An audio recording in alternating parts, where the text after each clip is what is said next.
बहुत समय पहले की बात है। एक छोटे से गांव में रहने वाला एक लड़का था जिसका नाम अर्जुन था। अर्जुन का सपना था कि वह किसी दिन एक ऐसे जंगल में जाएगा जहां हर पेड़, हर फूल और हर पत्ती में जादू हो। उसके दादा हमेशा उसे उस जादुई जंगल की कहानियां सुनाया करते थे और अर्जुन का मन वहीं जाने के लिए बेचैन रहता था। एक दिन अर्जुन ने ठान लिया कि वह उस जंगल की यात्रा पर निकलेगा।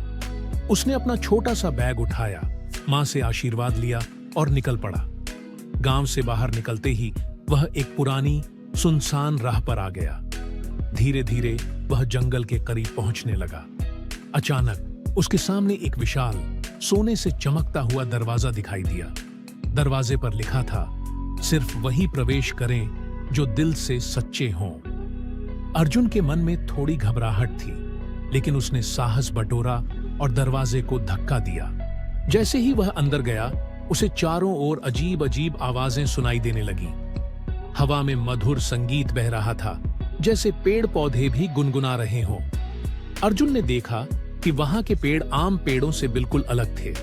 उनकी शाखाओं पर चमकते सितारे लगे हुए थे और उनके पत्तों से सुनहरी बूंदें टपक रही थीं। अर्जुन को यकीन हो गया कि यह वही जादुई जंगल है जिसकी कहानियां उसने सुनी थी। बढ़ते हुए अर्जुन की मुलाकात एक छोटे से हिरण से हुई। वह हिरण बोल सकता था। हिरण ने अर्जुन से कहा, अर्जुन, इस जंगल में जो भी आता है उसे 3 चुनौतियों का सामना करना पड़ता है। अगर तुमने तीनों को पार कर लिया तो तुम्हें एक बड़ा खजाना मिलेगा। पहली चुनौती थी अंधकार के झरने को पार करना। अर्जुन ने हिम्मत करके झरने की ओर कदम बढ़ाया। झरने के पानी में घुप अंधेरा था, लेकिन अर्जुन ने अपना रास्ता महसूस करके पार कर लिया। जब वह दूसरी चुनौती की ओर बढ़ा तो उसके सामने बोलते पत्थरों का पुल आया। पत्थरों ने कहा, तुम्हें सही शब्दों से हमारा सम्मान करना होगा, तभी हम तुम्हें पार करने देंगे। अर्जुन ने बड़ी विनम्रता से पत्थरों की तारीफ की और पुल पार कर गया। तीसरी और अंतिम चुनौती थी सत्य का दर्पण। दर्पण के सामने खड़े होकर अर्जुन को अपने भीतर की सच्चाई को पहचानना था। उसने अपनी सारी कमजोरियां स्वीकार की और जैसे ही उसने ऐसा किया, दर्पण चमकने लगा।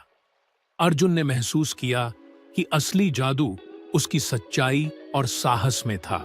जब वह तीनों चुनौतियां पार कर चुका तो जंगल के बीचों बीच एक चमचमाता खजाना उसके सामने था, लेकिन खजाने के पास एक नोट था जिस पर लिखा था, इस खजाने से ज्यादा कीमती वह अनुभव है जो तुमने इस यात्रा में पाया।